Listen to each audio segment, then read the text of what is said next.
जिस दिन काकी बताती हैं तेरी गर्भ में लड़का पल रहा है, उस दिन से मेरे सास ससुर जेठ जेठानी सबका व्यवहार बदल जाता है। सब मेरी बहुत देखभाल करते हैं। मेरी सास तरह तरह की चीज़ें बनाती है खाने के लिए। घर में फल फ्रूट दूध दही सब कुछ बिना कहे ही आ जाता है।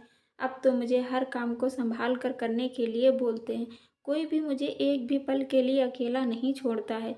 लेकिन इससे पहले की ज़िंदगी मेरी कुछ और ही थी। मेरा नाम रोशनी है और मैंने विकास ने लव मैरिज की थी, लेकिन हमारी शादी किसी को भी पसंद नहीं थी। जब मैं शादी करके इस घर में आई तो सबके चेहरे उतरे हुए थे और सब मुझसे गुस्से भरी नज़रों से देखते थे। घर का कोई भी सदस्य मुझसे बात नहीं करना चाहता था। मैं अपना खाना भी अलग ही बनाती थी। घर के सब लोग मुझे अपना दुश्मन समझते थे, इसलिए कोई भी मुझसे बात करना पसंद नहीं करता था। अगर मैं छत पर कपड़े फैला देती तो मेरी जेठानी मेरे कपड़े उतारकर तार से नीचे फेंक देती थी और अपने कपड़े फैला लेती थी।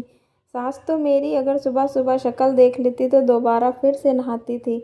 अगर मैं बीमार भी हो जाती तब भी मुझे कोई देखने नहीं आता था। उस वक्त सिर्फ विकास ही मेरे साथ रहते थे, वही मुझे खाना बनाकर देते थे। मेरी ज़िंदगी इसी तरह से चल रही थी कि तभी मैं प्रेग्नेंट हो गई। मुझे लगा कि मेरी प्रेगनेंसी की खबर सुनकर घर वाले सब खुश हो जाएंगे, लेकिन ऐसा नहीं हुआ। सब लोगों का स्वभाव जैसा था वैसा ही रहा। प्रेगनेंसी के दौरान मैं बहुत ज़्यादा बीमार हो गई थी, लेकिन तब भी किसी ने मेरी कोई मदद नहीं की। हमारे घर अक्सर निर्मला काकी आया करती थी। निर्मला काकी मेरी ससुराल वालों को बहुत समझाती थी, जो हो गया भूल जाओ, अब उसे माफ़ कर दो और उसकी ऐसी हालत में उसकी मदद कर दिया करो, देखभाल कर दिया करो। लेकिन मेरी ससुराल वाले उन्हें फिर भी कोई फ़र्क नहीं पड़ रहा था। तभी एक दिन अचानक निर्मला काकी मेरे सामने मेरे ससुराल वालों से कहती हैं, इसका पेट देखकर मुझे ऐसा लगता है इसको लड़का ही होगा, लड़का भी बहुत किस्मत वाला रहेगा। उसी दिन से मेरी ससुराल वालों का स्वभाव बदल गया और वह मेरी देखभाल करने लगे। जब डिलीवरी हुई तो मुझे लड़की हुई और मेरी ससुराल वालों मेरे ऊपर बहुत गुस्सा थे। मेरी ससुराल वालों ने मेरी बेटी को देखा तक नहीं।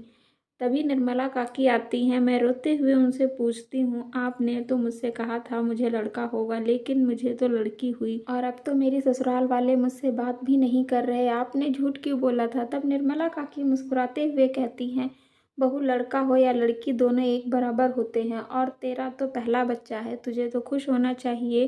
कहते हैं अगर पहला बच्चा लड़की हो तो वह माँ का सहारा बनती है। कोई क्या सोचता है तो उस पर ध्यान मत दे।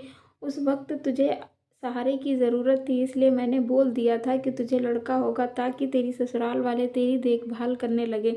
अब तो तुझे बच्चा हो गया, थोड़े दिनों तक तू संभल जाएगी और अपना बच्चा भी पालने लायक हो जाएगी। समझ ले तेरे बुरे दिन चले गए।